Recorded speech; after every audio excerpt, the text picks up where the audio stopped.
BNR gold and diamonds తరుగు తక్కువ బంగారం ఎక్కువ. ఇప్పుడు మన వైజాగ్ లో జూలై 24న గ్రాండ్ ఓపెనింగ్. ప్రొడ్యూసర్ ఎందుకు అవుదాం అనుకున్నారు అసలు? క్యాజువల్గా ఒక కథ రాసుకోవడం జరిగింది, నా రియల్ లైఫ్ స్టోరీని. ఎంత ఖర్చు అయిందండి మొత్తం సినిమాకి? కోట్లలోనే అయింది. కోట్లలో డబ్బులు ఎలా అంటే ప్రొడ్యూసర్ అంటే మొత్తం మీరే చూసుకోవాలి. మా ఆయన చాలా కష్టపడ్డాడండి. ఒక రోజుకు 4 లక్షలు పంపించేది నాకు ఇంటికాడ నుండి. నమ్మకం ఉందా తిరిగి వస్తుంది పెట్టిన పెట్టుబడి? చాలా మంచి సినిమా, ఫ్యామిలీ సినిమా. మన ఫ్యామిలీ మీద మనకి ఎంత నమ్మకం ఉంటుంది. మా గురువు గారు ఏం చెప్పినా నిజమే చెప్తారు కదా. ఇప్పటికి కూడా నేను పేపర్ మీద పెన్ను పెట్టి పాట రాసుకోను. కలిగినోరింటికి నన్నిచ్చినావా, కంటి రెప్పల ఒట్లు దంచుతున్నావా, ప్రేమతోటి నాకు పెళ్లి చేస్తే బాపు. కాదండి, ఇవి రియల్ లైఫ్ సిచ్యువేషన్స్ కదా, మీరు ఫేస్ చేసి ఉండరు నాకు తెలిసి. ఇవి ఎవరు ఫేస్ చేస్తే చూసారు ఇవి? అంటే నేను ఫేస్ చేసిన.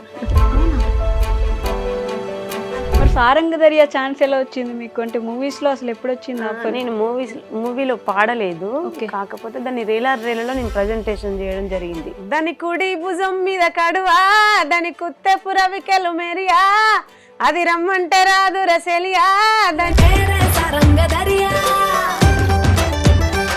బాగా బాధపడిన సందర్భం, చాలా ఎక్కువ బాధపడిన సందర్భం. ఏ చెట్టుకు అంతే గాలి గాలి అని చెప్పేసి. ఆ పేదరికం అనే ఒక ముసుగు నాలో లేకపోతే నేను ఇన్ని ప్రయత్నాలు చేయకపోతుంటే కావచ్చు. సింగర్ గా ఉన్నప్పుడు చాలా బాగున్నారు.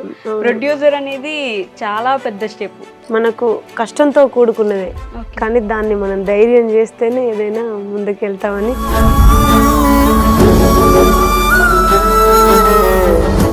హాయ్, హలో, నమస్తే, welcome back to our channel. నేను మీ వైషు. ఇప్పుడు నాతో పాటు ఉన్న గెస్ట్ ఫోక్ సింగర్గా మనందరికీ పరిచయమే. ఆవిడ కష్టాల గురించి కూడా మనం చాలా దగ్గర చూసాం, విన్నాం. ఆవిడ పాటల్లో మనం కూడా లీనమైపోయి ఏడ్చిన సందర్భాలు కూడా ఉంటాయి.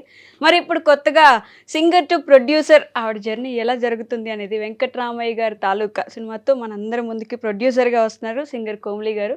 ఆవిడతో చాలా విషయాలు మాట్లాడదాం, వచ్చేయండి. హలో అండి, నమస్తే. నమస్తే అండి, ఎలా ఉన్నారు? బాగున్నాను. బాగుండాలని కోరుకుంటున్నాం మేము కూడా. అంటే సింగర్గా ఉన్నప్పుడు చాలా బాగున్నారు.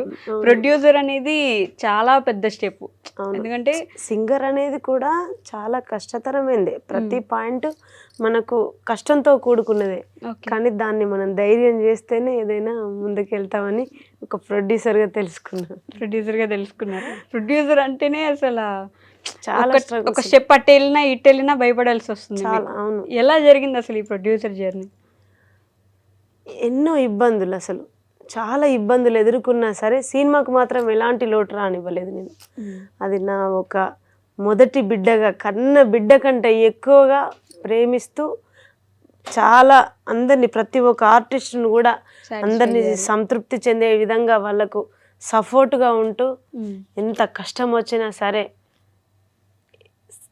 సవాల్గా నిలుస్తూ, ఆగొద్దు అనుకొని నా భర్త సహాయంతో నేను నమ్ముకున్న కళమ్మ తల్లి సాక్షిగా బయటికి రావడం జరిగింది. కానీ ప్రొడ్యూసర్ ఎందుకు అవుదాం అనుకున్నారు అసలు? అదంతే ఇక దైవ నిర్ణయం అండి. నేను ప్రొడ్యూసర్ అవుదామని అనుకోలేదు. క్యాజువల్గా ఒక కథ రాసుకోవడం జరిగింది, నా రియల్ లైఫ్ స్టోరీనే. మామూలుగా ఒక చిన్న 10 లైన్లు రాసుకోవడం జరిగింది. దాన్ని ఒక డైరెక్టర్కి చెప్పిన అనమాట. తను డైరెక్టర్ అని ఈవెంట్లో పరిచయం అయిండు. చెప్పడం వల్ల సినిమా తీద్దామన్నాడు. ప్రొడ్యూసర్స్ వేరే. ఇంకా నేను వెళ్ళిపోయినా, తీద్దామనుకున్నా, ప్రొడ్యూసర్స్ డ్రాప్ అయిపోయినరు. నేనే ప్రొడ్యూసర్ అవ్వాల్సి వచ్చింది. ఓకే, అంతే. అందుకని మీరు ఇప్పుడు డబ్బులు ఎలా అంటే ప్రొడ్యూసర్ అంటే మొత్తం మీరే చూసుకోవాలి. మా ఊరు వాళ్ళు ఇవ్వడం జరిగింది అన్నీ. ప్రతి రూపాయి నేను బయట నుండే తీసుకొచ్చినాను. నా సొంత డబ్బు అంటూ ఏదీ లేదు. నేను మూవీ స్టార్ట్ చేసినప్పుడు 1 రూపీ కూడా నా దగ్గర లేదండి. అవునా? లేదు. మరి ఏ ధైర్యంతో స్టార్ట్ చేశారు ప్రొడ్యూసర్ అంటే? కథ మీద బలం, నాకున్న పట్టుదల, ఆ నమ్మకం. మా ఊరు జనాలు నాకు ఆ విధంగా సహాయపడ్డారు. మా ఆయన చాలా కష్టపడ్డాడండి. అసలు కనీసం 1 లక్ష రూపాయలు మన చేతికి రావాలంటేనే ఎన్నో ఇబ్బందులు ఎదుర్కొంటాం. వాళ్ళ చేతిలో ఉన్న డబ్బు వచ్చి మన చేతిలో పడేంత వరకు మనకు ధైర్యం ఉండదు. నిజం. కానీ అలాంటిది ఒక రోజుకు 4 లక్షలు పంపించేది నాకు ఇంటికాడ నుండేని. షూట్ జరుగుతూ ఉంటే అనుకోకుండా షూట్ అంతా సెట్ అయిపోయింది, లొకేషన్కి వెళ్ళిపోయినారు ఆర్టిస్టులు అందరూ. అప్పటి వరకు మా దగ్గర 1 రూపీ కూడా లేదు. నువ్వు వెళ్ళు సెట్కి, నేను నీకు రోజువారీగా పంపిస్తానని మా ఊరు వాళ్ళు కూడా అంతే సపోర్ట్ చేసి మా ఆయనకి ఇవ్వడం జరిగింది. పాపం ఆయన ఎన్ని ఇబ్బందులు పడి ఉంటే, ఎన్ని ఆటంకాలు ఎదుర్కొని ఉంటే డబ్బు మీరు తీసుకొని. ఇక్కడ నిలబడి సినిమా చేస్తున్నారు. అవును, నిజంగా ఆయనకు నేను ఎప్పటికీ రుణపడి ఉంటా. ఆయన భార్యగా నేను ఈ అందరి తరపున నా కళాభివందనాలు తెలియజేస్తున్నా ఆయనకి. కాదు, ఎంత ఖర్చు అయిందండి మొత్తం సినిమాకి? చాలా పెద్ద మొత్తంలో, పెద్ద మొత్తం కోట్లలోనే అయింది. కోట్లలో అయిందా? వామో. అవును. అంటే నమ్మకం ఉందా తిరిగి వస్తుంది పెట్టిన పెట్టుబడి అని? నమ్మకం ఉందండి, స్టోరీ మీద నమ్మకం ఉంది. చాలా మంచి సినిమా, ఫ్యామిలీ సినిమా. మన ఫ్యామిలీ మీద మనకి ఎంత నమ్మకం ఉంటుంది. మీరు చూడండి, ఇప్పుడు మీరు బయటకు వస్తున్నారు, ఇక్కడ వర్క్ చేస్తారు, వెళ్ళిపోతారు. వీళ్ళందరి మీద కంటే ఇంటికి వెళ్ళగానే మా అమ్మ నాకు వంట చేస్తుంది, మా నాన్న నా కోసం ఏదో చేస్తాడనే నమ్మకం నీకు ఎంత ఉంటుందో. ఫ్యామిలీ సినిమా కాబట్టి నాకు ఫ్యామిలీ మీద చాలా నమ్మకం. ఆ ఫ్యామిలీ సినిమా తీసినందుకు నేను తప్పకుండా మీరందరూ నన్ను గెలిపిస్తారని, నా సినిమా చూసి నన్ను ఆదరిస్తారని నేను మనస్ఫూర్తిగా కోరుకుంటున్నా. ఖచ్చితంగా ఆదరించాలని అనుకుంటాం, కానీ అంటే ఆర్టిస్టులకు డబ్బులు పెట్టాలి, వాళ్ళు కోరుకున్నట్టు వాళ్ళకి అమౌంట్ ఇవ్వాలి. అవును. ఒక రోజు క్యాన్సిల్ అవ్వచ్చు, షూట్ మధ్యలో ఆగిపోవచ్చు. దాన్ని మళ్ళీ మళ్ళీ ఒక్కరోజు కూడా క్యాన్సిల్ అవ్వనివ్వలేదు నేను. అవునా? డే అండ్ నైట్ కష్టపడేది. 4:30కి అట్లా లేసేది, ఆర్టిస్టులను చెప్పేసుకునేది. డిపార్ట్మెంట్ మొత్తం నాకు మంచి, అంటే మంచి టీం దొరికిందన్నమాట. నా అదృష్టం ఏంటిదంటే నాకు దొరికిన ప్రతి టెక్నికల్గా ఉంటారు కదా, వాళ్ళందరూ మంచి టీం. మంచి చైతన్య అయితే చాలా మంచోడు, ఓకే, మా అసోసియేట్ డైరెక్టరు. ప్రతి మంచోళ్ళకి ఎప్పుడు మంచి జరుగుతుంది అన్నట్టుగా నాకు మంచి టీం దొరకడం వల్ల నేను ముందుకు రావడం జరిగింది. నా ఒక్కదంతే కాదు, ప్రతి ఒక్క ఆర్టిస్టు, ప్రతి ఒక్క టెక్నీషియన్ కష్టపడ్డాడు నా సినిమా కోసం. కానీ నమ్ముతారా మీరు మంచి వాళ్ళకి మంచిగా జరుగుతుంది అని? నమ్ముతాను మేడం, తప్పకుండా. నేను చూసిన కదా, అంటే అసలు నాకేమీ తెలియదు. మీరు ఒక మాట అన్నారు, ఒక సింగర్గానే మీకు తెలుసు, ఒక సింగర్గానే నేను పరిచయం. అలాంటిది ఏమీ తెలియని వ్యక్తిని ప్రొడక్షన్లోకి వెళ్ళి, ప్రొడక్షన్ అంటే ఏంటిదో నేర్చుకున్నా. అక్కడ ఒక మామూలు పల్లెటూరు నుండి ఒక ఆడపిల్ల వచ్చి ధైర్యంగా సినిమా తీస్తూ మనందరికీ అన్నం పెడుతుంది, మనందరికీ జీవితాన్ని ఇస్తుంది. కాబట్టి ఆవిడను మనం నిలబెట్టాలని ప్రతి ఒక్కరు కష్టపడ్డారు. నాకు నా టీం మొత్తం చాలా బెస్ట్ టీం అని చెప్పొచ్చు. ఓకే. సో నేను అసలు అంటే మనం కాన్సెప్ట్లోకి వెళ్ళిపోయి మాట్లాడుకున్నాం, కానీ కోమలి గారు అంటే అందరికీ తెలిసిన, మా ఇంటర్వ్యూ ద్వారా ఖచ్చితంగా తెలియాలి కాబట్టి, ఎక్కడి నుంచి కోమలి గారు మీ ప్రయాణం ఎలా మొదలైంది అసలు? నేను పుట్టింది మాత్రం ఇంటికన్నే గ్రామం, కేసముద్రం మండలం. ఒక నిరుపేద రైతుకు బిడ్డను నేను. రైతు బిడ్డ. ఏం చదువుకున్నారు? నేను డిగ్రీ వరకు చదువుకున్నా, ఓకే, కేసముద్రం మహర్షి డిగ్రీ కాలేజీలో డిగ్రీ వరకు చదువుకున్నా. డిగ్రీ ఫైనల్ ఇయర్లోనే నాకు మ్యారేజ్ అవ్వడం జరిగింది. కానీ అంతకంటే ముందు నేను 6th క్లాస్ నుండే సాంగ్స్ పాడుతూ ఉంటాను. 6th క్లాస్ నుంచి? 4th క్లాస్ నుండి మా స్కూళ్ళల్లో పాడేది, కానీ 6th క్లాస్లో ఫస్ట్ బహుమతి అందుకున్నా. ఈ 8th క్లాస్లో నేను మారుమోగిన పాటలు పాడడం జరిగింది హెచ్ఎం టీవీలో. Okay, 8th class. 10th క్లాస్లో రేలారేలలో ఫైనల్ విన్నాను. ఓకే, 10th క్లాస్కి ఒక రేలారే సింగర్ అయిపోయారు, అది కూడా ఫైనల్ విన్నర్ అయిపోయారు. అవును, ఈ జర్నీలోకి వచ్చేసారు. అవునవును. కానీ చదువు వదిలిపెట్టలేదు. చదువు వదిలిపెట్టలేదు. అటు ఒక రైతుకు పుట్టిన బిడ్డగా ఒక రైతుకే భార్యనైనా నేను. ఓకే, ఇప్పుడు కూడా నేను వ్యవసాయం చేస్తూనే ఉంటాను మేడం. అవునా? ఎందుకంటే అది మనకు అన్నం పెట్టే అమ్మ, దాన్ని వదులుకుంటే మేము బ్రతకలేము. లవ్ మ్యారేజ్ ఇది? లేదు, అరేంజ్డ్ మ్యారేజ్. Arranged marriage. ఒక అంటే మా అమ్మ వాళ్ళకి మాకు ఒక 75 కిలోమీటర్స్ ఉంటుంది దూరం. కాకపోతే రిలేషన్ పరంగా చూడడం జరిగింది. మా అత్తమ్మ లేదు మా ఇంట్లో, మేమే పెద్దవాళ్ళము.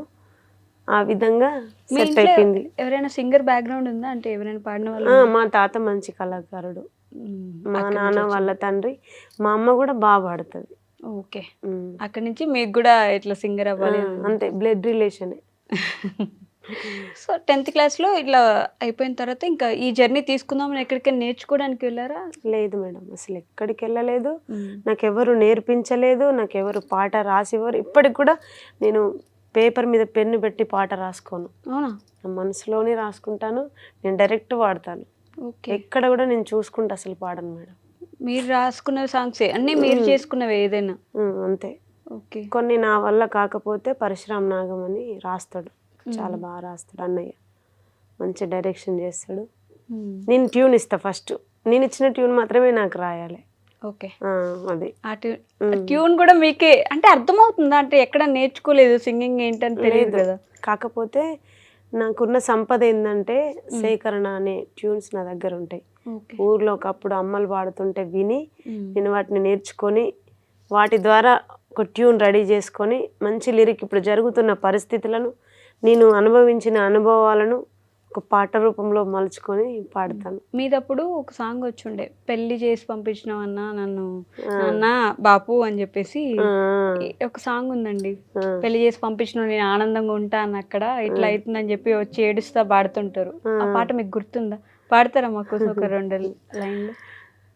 కలిగినోరింటికి నన్నిచ్చినావా, కంటి రెప్పల ఒడ్లు దంచుతున్నావా, కంటి రెప్పల ఒడ్లు దంచుతున్నావా, ఒడ్లు దంచిన పొట్టు శ్రీ పెంట పాలు, ఆత్మగల్లా బిడ్డ అల్లున్ల పాలు, ఆత్మగల్లా బిడ్డ అల్లున్ల పాలు, తిన్నది తీనంది కన తల్లి కెరుక, ఆర్షి కట్టము చెప్పే అత్తకే మెరుక, ఆర్షి కట్టము చెప్పే అత్తకే మెరుక, అమ్మనను గన్నవా అమ్ముకున్నావా, అమ్మ నీలో గిల్లు సిన్నబోయినాయా, అమ్మ నీలో గిల్లు సిన్నబోయినాయా, ఉడుకుడుకు బూ అంటే భయమన్న బిడ్డ, ఉడుకుడుకు దుబ్బల్ల కాలెట్ల వందెనే, ఉడుకుడుకు దుబ్బల్ల కాలెట్ల వందెనే, సీకటింట్లకు పోతే భయమన్న బిడ్డ, సీకుడు సింతల్ల సిరిసెట్ల వందెనే, సీకుడు సింతల్ల సిరిసెట్ల వందెనే. కాదండి, ఇవి రియల్ లైఫ్ సిచ్యువేషన్స్ కదా, మీరు ఫేస్ చేసి ఉండరు నాకు తెలిసి. ఇవి ఎవరు ఫేస్ చేస్తే చూసారు ఇవి? అంటే నేను ఫేస్ చేసిన. అవునా? నా లైఫ్లో అంటే మాకు అత్తమ్మ లేదు కదా, మాది కొంచెం పెద్ద ఫ్యామిలీ, నేనే పెద్ద కోడల్ని. చిన్నప్పుడు ఎంతో అల్లారు ముద్దుగా ఇంటికాడ ఒక పాపనే, నన్ను పేద రైతుకు పుట్టినా సరే నన్ను చాలా మంచిగా సాధిన మా నాన్న. గౌరవంగా అప్పటి నుండి నాకు గౌరవమే అండి, నా పుట్టుకే అది అనుకుంటా గౌరవంగా ఉంది. చిన్నప్పటి నుండి నాకు గౌరవం దక్కిందంటే ఒక సాంగ్స్ ద్వారా, కలమ్మ తల్లి ద్వారానే. కోమలి అంటే ఈరోజు ప్రపంచానికి తెలిసిందంటేనే ఆ కలమ్మ తల్లి ద్వారానే. సో ఇంత పెద్ద కుటుంబంలో పుట్టి అలా కుటుంబంలోకి వెళ్ళాక ఇబ్బంది పడ్డారు. అత్తలేని ఇంట్లో వ్యవసాయం చేస్తూ ఎన్నో ఇబ్బందులు ఎదుర్కొని అట్లా రాయడం జరిగింది. ఓకే, అంతే. నా రియల్ లైఫ్ జీవితాన్ని నేను ఒక పాట రూపంలో మలుచుకున్నా. అలాంటివి చాలా ఉన్నాయి కదా. అవునవును, చాలా ఉన్నాయి. ఓకే, మీరు చెప్పట్లేదు అంతే మీరు. అంటే జీవితం అంటేనే ఒక సమస్యతో ముడిపడి ఉంటుంది ఆడపిల్లకు. ఎక్కడ ఎంత మంచి ఆడపిల్లకైనా ఎన్నో సమస్యలు ఎదుర్కోవాలి, కానీ మనం ఎదుర్కొంటాం. మనకు ఆ ధైర్యం ఇచ్చిండు భగవంతుడు. ఓకే, మనలో ఉందే సమస్యలను ఎదుర్కోవడం, ఎంతటి బాధనైనా ఎంతటి కష్టాన్నైనా దిగమింగుకోవడమే మనకున్న లక్ష్యం ఆడపిల్లలకి. కానీ అదొకట అంటారు, పుట్టింట్లో నీకు బాగా జరిగింది, మంచిగా సాదుకున్నారంటే నువ్వు మెట్టినింటికి వెళ్ళాక ఎక్కలేని కష్టాలని పడతావు తల్లి అని అంటుంటారు. అది నిజం అనిపిస్తుందా మీకు? అది 100% అండి. కానీ ఆ తర్వాత మీ ఇంటిని మీరే నిలబెట్టుకున్నారు కదా. అవును, ఇప్పుడు మన ఇంటి దగ్గర మనం ధైర్యంగా కాలు మీద కాలు వేసుకొని కూర్చొని మన అమ్మ తినిపిస్తుంది, మనం ధైర్యంగా తినగలుగుతాం. కానీ అదే అత్తవారింటికాడ చాలా భయం అవుతుంది తెలుసా మనకు. ఎంత మంచి ఆడపిల్లకైనా, నువ్వు ఎంత జాబర్ అయినా సరే ఎంతో కొంత భయపడాల్సిందే మనకు. జస్ట్ నీలాగా నువ్వు కూర్చోడానికి కూడా భయం. అంతే. ఎవరు చూస్తున్నారు, ఏమనుకుంటారో, మా ఇంట్లో మామ అత్త వాళ్ళు అందరు ఉన్నారు కదా అనే భయం ఉంటుంది. అదే మన ఇంటికి వెళ్తే హ్యాపీగా నిద్ర కూడా పడుతుందండి. అమ్మ వాళ్ళ ఇంటికి ఒక్కరోజు వెళ్ళినా చాలు. అది మాత్రం నిజం. అంటే అంతేలే, ఆడపిల్ల జీవితం అంటారు కదా, ఎవరిదైనా అంతే. బయటికి చెప్పుకోరు కానీ అది రియల్ లైఫ్ జీవితం అది మనకి. ఇక్కడ ఇలా ఫోక్ సాంగ్స్ పాడుకుంటూ మరి సారంగధరియా ఛాన్స్ ఎలా వచ్చింది మీకు? అంటే మూవీస్ లో అసలు ఎప్పుడు వచ్చింది? నేను మూవీలో పాడలేదు, కాకపోతే దాన్ని రేలలో నేను ప్రజెంటేషన్ చేయడం జరిగింది. అప్పుడు సుద్దాల సార్ ఉన్నారనమాట జడ్జిగా, అశోక్ తేజ గారు. దాన్ని సారంగధరియా అనే పాట లవ్ స్టోరీ సినిమాలో పెట్టడం జరిగింది. ఓకే, దాని ద్వారా నేను బయటకు వచ్చిన. అది మీ సాంగ్ అని చెప్పి బయటకు వచ్చిన. పాడనీయలేదు అని అడిగిన అంతే. ఓకే, పాడనివ్వలేదు, మిమ్మల్ని సినిమాలో పాడనివ్వలేదు. అంటే నా పాట కదా, నేనే పాడితే బాగుండేదని కొట్లాడిన అంతే. అది మీరు రాసుకున్న పాటని అవును. కొట్లాడినారు అప్పుడు? అంటే ఇంకా అడగడం జరిగింది అంతే. మరి దానికి ఏం చెప్పారు? లేదమ్మా, పిక్చరైజేషన్ అయిపోయింది, పాడడం కుదరదు, సెన్సార్ అంతా అయిపోయింది కదా. ఇప్పుడు నాకు తెలుస్తుంది సెన్సార్ అంటే ఏంది, పిక్చరైజేషన్ అంటే ఏంది, అయిపోయినాక కూడా పాడియొచ్చు కదా అని అన్నట్టుగా మాట్లాడడం జరిగింది. కానీ ప్రొడ్యూసర్ స్థానంలోకి వచ్చినాక ఆ సినిమా వెనకాల ఎన్ని బాధలు ఉంటాయి, ఎన్ని ఇబ్బందులు ఉంటాయి, అసలు ఎన్ని ఎదుర్కొని ఇన్ని సినిమాలు ఏ విధంగా తీయగలిగినరు, అసలు ఏ విధంగా బయటకు వచ్చినాయి అనేది నేను చాలా నేర్చుకున్నా. అవునా? అంటే వచ్చే ముందు ఒకలా ఉంటది, వచ్చింది దిగిన తర్వాత ఇంకొకలా ఉంటది కదా. అంతే. సినిమాలో ప్రొడ్యూసర్కు ఉన్న ఇబ్బందులు ఎవరికి ఉండవండి. ఆర్టిస్టులు అంటారా, వస్తారు వాళ్ళ షెడ్యూల్ ప్రకారం చేసుకుంటారు, వాళ్ళ పేమెంట్ వాళ్ళు తీసేసుకుని వెళ్ళిపోతారు. కానీ ప్రొడ్యూసర్ డబ్బులు పెట్టి కూడా ముందు ఇంకా ఎలా ఉంటుందో అనే తపన పడతా ఉంటాడు. సినిమా రిలీజ్ అవ్వాలి, అది వచ్చిన తర్వాత జనాలు ఏమనుకుంటారు, అది ఓటీటీకి వెళ్ళాలి, దానికి డబ్బులు రావాలి, అసలు అవును అదొక ప్రాసెస్ అవుతానే ఉంటుంది. చాలా చాలా ఇబ్బందులు ఎదుర్కొంటారు. దాని గురించి మాట్లాడే ముందు ఎలాగో మీ పాట అప్పుడు పాడనివ్వలేదు వాళ్ళు, మనం పాడిద్దాం, మా కోసం పాడొచ్చు కదా. సారంగా దాని కుడి భుజం మీద కడువా, దాని కుత్తెపు రవికెలు మెరియా, అది రమ్మంటే రాదు రసెలియా, దాని పేరే సారంగదరియా, దాని పేరే సారంగదరియా.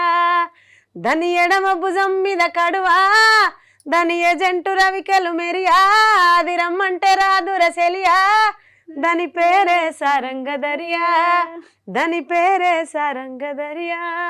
కానీ నిజం చెప్పాలంటే మేడం, అసలు ఎక్కడికి పోయినా ఆ పాటను అడుగుతున్నారంటే, ఒక పల్లెటూరులో సేకరించి తెచ్చి రాసిన పాట ఇంతమంది గుండెలను హృదయాలను గెలుచుకున్నందుకు. ఇది ఎక్కడ నేర్చుకున్నారా మీరు? ఈ పాటకి మూలం ఏంటి? మా అమ్మమ్మ నేర్పించింది. ఓకే, మీ అమ్మమ్మ పాటలు నేర్పిస్తారా? అంటే ఊర్లో అమ్మమ్మ పాడేది, అప్పుడు నేను విన్నాను, నేర్చుకున్నాను. నాకు ఎవ్వరు నేర్పించారు మేడం. ఇప్పటికి కూడా ఇంట్లో ఉంటూ పని చేస్తూ ఏదో ఒక ట్యూన్ ఆలోచిస్తూనే ఉంటా, రాసుకుంటూనే ఉంటా. నాకు ఎవ్వరు నేర్పించరు, రాయమని కూడా నాకు ఎవరు చెప్పరు. ఇప్పుడు మన కష్టాలు, బాధలు, ఇబ్బందులు ఉన్నప్పుడు వాటిని మర్చిపోవడం కోసం ఒక పాటగా మలుచుకుంటాం. ఓకే, అంతే. ఎగ్జాక్ట్లీ ఇందాక మనం అనుకున్నట్టు సింగర్స్ కు ఉండే ఒక ప్లస్ పాయింట్ అదే, కోపం ఉన్నా బాధ ఉన్నా ఎలా ఉన్నా ఒక పాట లాగా మాట్లాడుకోవచ్చు దాన్ని. అవును, ఒక పని చేసుకుంటూ పాట పాడుకుంటే ఆ సంతోషమే వేరు. అసలు ఆ కష్టం, ఆ మరుక్షణం ఆ ఇబ్బందులు మర్చిపోతారు. ఆ పాటలో పడిపోయి అది కూడా వెళ్ళిపోతుంది. కానీ సింగర్స్ కు ఉన్న అదృష్టం అదే. అంతేనా? సో మీ లైఫ్ లో ది మోస్ట్ హ్యాపీయెస్ట్ మూమెంట్ ఏంటండి కోమలి గారు? నా జీవితంలో నాకు హ్యాపీ మూమెంట్ అంటూ ఏదీ లేదు. ఇప్పటి వరకు ఎన్నో సమస్యలు, ఎన్నో ఇబ్బందులు ఎదుర్కొన్నా, కానీ నా భర్త నాకు ఎప్పుడు తోడు ఉంటూనే ఉన్నాడు. నేను ఒక అత్తలేని ఇంటి కోడల్ని కాబట్టి నాకు హ్యాపీనెస్ అనేది ఎప్పుడు లేదు. అయ్యో, ఎందుకండి అలా? అత్తలేని కోడలంటే ఇంకా హ్యాపీగా ఉంటారు. ఇప్పుడు కోరుకోవడం కూడా అలానే కోరుకోదండి, అత్త ఉండాలి. ఎన్ని కష్టాలు వచ్చినా సరే, ఎన్ని ఇబ్బందులైనా సరే, అత్తుంటే అది వేరే ఉంటది. అంటే ఇంట్లో మీరే ఇప్పుడు పెద్ద మనిషిలాగా అయిపోతారు కదా. అన్ని సమస్యలు మన మీదే పడిపోతాయి, అన్ని భారాలు మనమే మోయాల్సి వస్తుంది. ఆవిడ ఉంటే ఏది మంచి ఏది చెడు, ఒక మాట అన్నా సరే, మనల్ని కోపగించినా సరే, మన అమ్మ అయితే అంటది కదా, అమ్మ అంటేనే ఓర్చుకుంటాం మనం కూడా. చూడండి, అత్త అంటేనే ఓర్చుకోం. అది నిజం. కానీ ఆవిడ ఎన్ని అయినా సరే ఆ పెద్ద దిక్కు అనేది ఉండాలి ఇంటికి. ఈరోజు మేము మా అమ్మ వాళ్ళ ఇంటికి వెళ్తే మా ఆయన పరిస్థితి ఏందో అని వెంటనే ఆలోచించి రావాల్సి వస్తుంది. అదే ఆవిడ ఉంటే మా అత్త ముందులే అనేసి ఆలోచించి ఒక 2 రోజులు అమ్మ వాళ్ళ ఇంటికాడ ఉండాలన్న తృప్తి అనిపిస్తుంది. ఏ విధంగా కాకపోయినా ఇంటికి పెద్ద దిక్కు అత్త అనేది తప్పకుండా ఉండాలి. అది నిజం. మీ మామయ్య గారు లేరా? ఉన్నారు. ఆయన మీరే చూసుకుంటారు? అవును. అంతే కదా. మీకు ఒక తమ్ముడు కూడా ఉన్నాడు బై ది వే? ఉన్నాడు. ఓకే, తను ఏం చేస్తున్నాడు? L&T ఫైనాన్స్ లో జాబ్ చేసుకుంటాడు. ఓకే, సో మీది కూడా మంచి సెటిల్డ్ ఫ్యామిలీ. అవును, ఒక తమ్ముడు, వాడికి 2 కొడుకులు. అమ్మ నాన్న వ్యవసాయం చేస్తారు. ఓకే, ఇప్పటిదాకా ఒక ఆనందకరమైన సందర్భమే లేదు మీ జీవితంలో? లేదు. చిన్నప్పటి నుంచి కూడా నేను చిన్నప్పుడు ఎంతో హ్యాపీగా ఉన్నా సరే, అమ్మ నాన్న ఏ విధంగా ఇబ్బంది పడతారు మా కోసం అనేవి చూసిన. ఓకే, మీ అమ్మ నాన్న మిమ్మల్ని చదివించడానికి ఇబ్బంది పడ్డారా?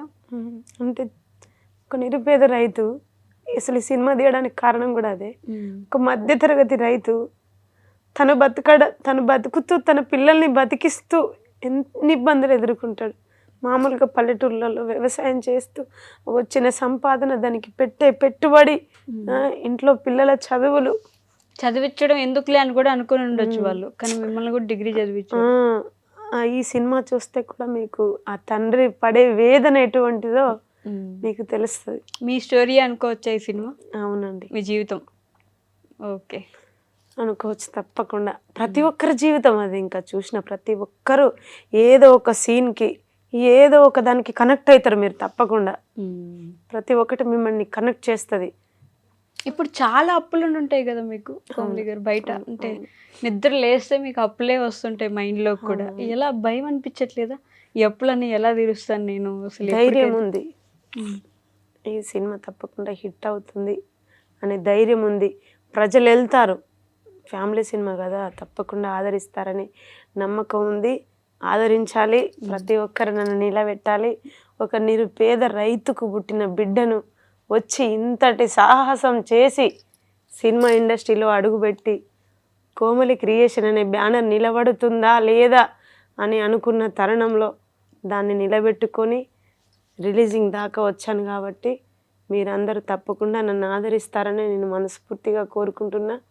తెలుగు ప్రేక్షకులు ఎక్కడున్నా మీరందరూ ఈ ఆడబిడ్డ చేసిన ప్రయత్నాన్ని గెలిపిస్తారని, మీ ఇంటి బిడ్డగా అనుకుంటారని నేను అందరినీ కోరుకుంటున్నాను అండి. ఖచ్చితంగా జరగాలండి. అండ్ అలానే ది మోస్ట్ సాడెస్ట్ మూమెంట్ ఏంటి మీ లైఫ్లో? బాగా బాధపడిన సందర్భం, చాలా ఎక్కువ బాధపడిన సందర్భం? చాలా ఉన్నదండి. అంటే ఇంకా కొన్ని సందర్భాలల్లో ఒక పేదింటి బిడ్డకు ఇంత బాధలు ఉంటాయా? డబ్బు ఉన్న వాళ్ళది ఒకలాగా, లేని వాళ్ళది ఒకలాగా. అంటే ఒకటి ఉంటుంది, ఉన్న చెట్టుకు ఏ చెట్టుకు అంతే గాలి అని చెప్పేసి. అలా ఉంటుందా? మనమంటూ ఆ స్థానంలో ఉండాలి, నిలబడాలి అనే కసితోనే ఏదో ఒకటి చేయాలనే ప్రయత్నం. ఆ పేదరికం అనే ఒక ముసుగు నాలో లేకపోతే నేను ఇన్ని ప్రయత్నాలు చేయకపోతుంటే కావచ్చు. ఏమంత కష్టం వచ్చింది మీ కింద నుంచి? మీరు చాలా కష్టపడ్డాను అంటున్నారు. అంటే ఇంట్లో సమస్యలు అంతే. ఇంకా కానీ నా భర్త చాలా మంచోడు. మీ హస్బెండ్ మంచివాళ్ళు కాకపోతే మీరు ఈరోజు సినిమా తీసి ఇక్కడ కూర్చొని ఉండేవాళ్ళు కాదులేండి. అంటే చాలా కష్టపడ్డాను అంటే ఏంటి ఆ కష్టం అని తెలుసుకోవాలని ఉంటుంది కదా అందరికీ. కానీ ఇక కొన్నిటి కారణాలు ఉండవు, కొన్ని చెప్పలేని కూడా ఉండొచ్చు అంతే. బట్ నిజంగా ఒక ప్రొడ్యూసర్ అయిన తర్వాత సినిమా ఇండస్ట్రీ ఎలా ఉంటుందంటే, మీరు మొత్తం సినిమా తీసేసిన తర్వాత కూడా అది రిలీజ్ చేయడానికి కూడా మీకు ఇబ్బందిగానే ఉంటుంది. ఒక రిలీజ్ డేట్ కోసం పెద్ద సినిమా ఉండకూడదు, ఆ రోజులో ఇంకెవరిది సినిమా ఉండకూడదు, మన సినిమానే ఉండాలి, ఈ సినిమా ఈ డేట్లో పెట్టకూడదు, ఈ డేట్లో పెట్టకూడదు, అందరూ ఒప్పుకొని ఆ సినిమా రిలీజ్ అవడం అంటే తలకాయ ప్రాణం తొక్కొస్తా ఉంటుంది. చూసుంటారు కదా, ఎలా ఉండింది అసలు ఈ జర్నీ? అలాంటి సిచ్యువేషన్స్ ఎదుర్కొన్నా. కాకపోతే ఈ ప్రైమ్ షో వాళ్ళు హనుమాన్ సినిమా ప్రొడ్యూసర్ నిరంజన్ రెడ్డి గారు, మేము థియేటర్లు ఇస్తాము, డిస్ట్రిబ్యూటింగ్ చేస్తాము, అమ్మ నువ్వు ధైర్యంగా మంచిగా చాలా జాగ్రత్తగా థియేటర్లు ఇచ్చేంత వరకే మా బాధ్యత, పబ్లిక్ రావడం నీ బాధ్యత అని చెప్పిండ్రు. చాలా కష్టమమ్మా, దేనికైనా ప్రతి రూపాయి ఎంతో కష్టపడి తెచ్చుంటావు కాబట్టి చాలా జాగ్రత్తగా తీసుకోవాలి, నువ్వు మంచి ప్రొడ్యూసర్ అవ్వాలి అని చెప్పడం జరిగింది. థియేటర్లకు జనం రావడం అనేది ఎవరు ఆపలేరు. సినిమా బాగుంది అని ఎవరి నోట్లోంచైనా వచ్చింది అంటే 100 నెగిటివ్ రివ్యూలు వస్తున్నా సినిమా బాగుంది అని ఎవరైనా చెప్పుకుంటున్నారు. కానీ సినిమా చాలా బాగుంది మేడం. అయ్యో, మనకి మన నాన్న అంటే ఎంత ఇష్టం. ఒక నాన్న మన వెనకాల ఎంత కష్టపడుతున్నాడు. తను జీవితం అంతా గడిచిపోయిన చివరి క్షణం కూడా నా పిల్లలకు నేను ఏదో చెయ్యాలి అనే తండ్రి కోరుకుంటాడు. కాబట్టి వాళ్ళు ఉన్నప్పుడు మనకు వాళ్ళ విలువ తెలియదు, వాళ్ళు లేనప్పుడే మనం అన్నీ తెలుసుకుంటాం. కాబట్టి వాళ్ళు ఉన్నప్పుడే వాళ్ళను మనం చాలా జాగ్రత్తగా చూసుకోవాలి. మనం ఎంత బిజీగా ఉన్నా కూడా ఏదో ఒక రోజు మన తల్లిదండ్రుల కోసం మనం కేటాయించాలి. మనం కూడా ఒకప్పుడు అమ్మా నాన్నలమే అవుతామని ఆలోచించి మన తల్లిదండ్రులను గౌరవించాలి, మన కుటుంబాన్ని గౌరవించాలి, మన సంస్కృతిని గౌరవించాలి అని తెలియజేసే ఒక సినిమాని ఈ వెంకటరామయ్య గారి తాలూకా ఒక ఆడపిల్ల యొక్క కన్నీటి కథ కూడా ఈ సినిమాలో ఉంటుంది. ప్రతి ఒక్క ఆడపిల్లను టచ్ చేస్తుంది ఈ సినిమా. ఓకే, మీ ఆర్టిస్టుల గురించి చెప్పండి. మీ సినిమాలో ఆర్టిస్టులు ఉన్నారు కదా. అందరూ చాలా బాగా యాక్ట్ చేసిండ్రు. దివిజ గారు కానీ, హీరో మురళీధర్ గౌడు, సుధా మేడం గారు, సత్యశ్రీ గారు, గౌరీ, జీవన్ ప్రియ, ప్రతి ఒక్కరు చాలా మంచిగా యాక్టింగ్ చేసిండ్రు. హరీష్ టెక్కలి, ప్రతి ఒక్కరు. ఆయన పేర్లు చెప్తున్నారు. చరణ్ మ్యూజిక్ డైరెక్టర్ కూడా చాలా మంచి మ్యూజిక్ వేయడం జరిగింది. లిరిక్స్ కూడా తనే ఇచ్చిండు. ఒక ఫోక్ సింగర్ అయ్యండి వచ్చి ఇంత కష్టపడుతుంది కాబట్టి. మీరు పాడుకోలేదా మీ సినిమాలో ఒక్క పాట కూడా? లేదు. అరే అదేంటి? కొన్ని ఉంటాయి ఇంకా, అంతే. అంతేనా? సినిమా అన్నప్పుడు అన్నీ మనకు అనుకోగా ఉండవు, వాటికి అనుకోగా మనం మారిపోతూ ఉండాలి. సినిమా అంటేనే అంత. అంటే కానీ మీరు ఫస్ట్ ఫోక్ సింగర్ కదా, ఆ ఫోక్ ని దాంట్లో పెట్టాలని ప్రయత్నించలేదా? ఆల్రెడీ పాట పెట్టిన, ఇదే కలిగినోరిల్లు పాటని కంటికి రెప్పోలే అని రాసి పాడడం జరిగింది. బాగుంటది. మీరే పాడినారా? లేదు, వేరే వాళ్ళు పాడి. అదే ఎందుకు? అది నేను పాడితే కూడా ఇంకా బాగుంటుందని, కాకపోతే ఆడియో పరంగా ఆలోచించడం జరిగింది.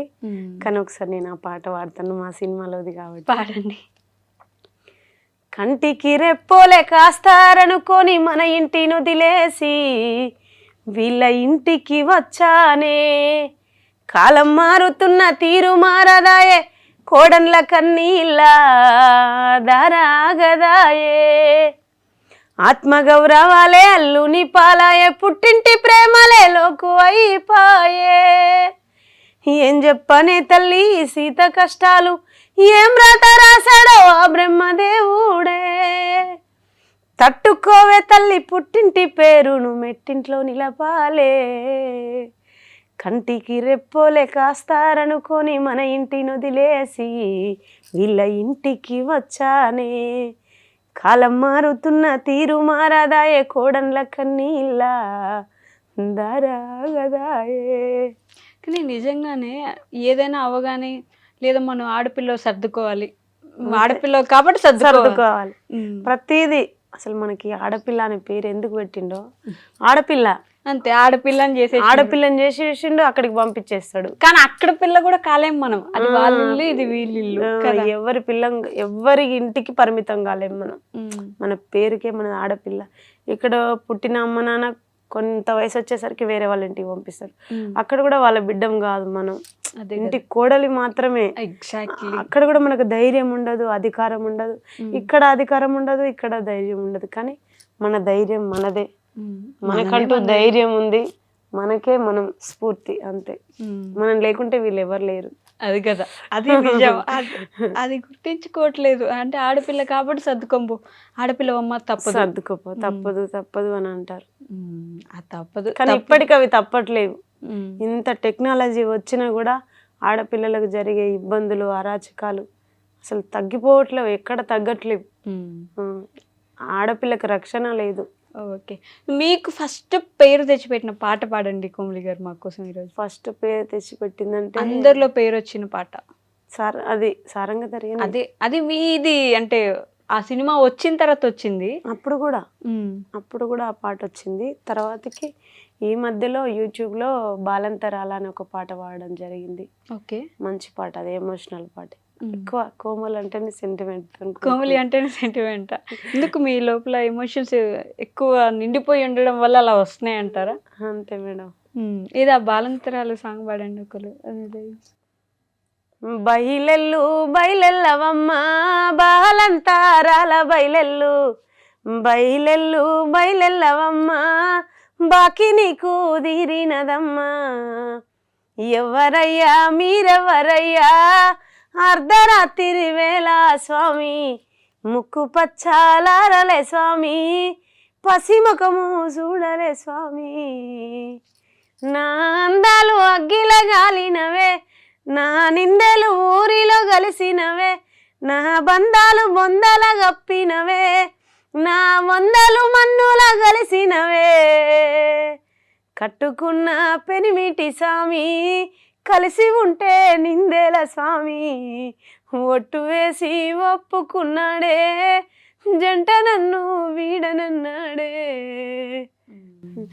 ప్రతి దాంట్లో అంటే యమధర్మరాజులు వచ్చి తీసుకుపోతా అంటారన్నమాట.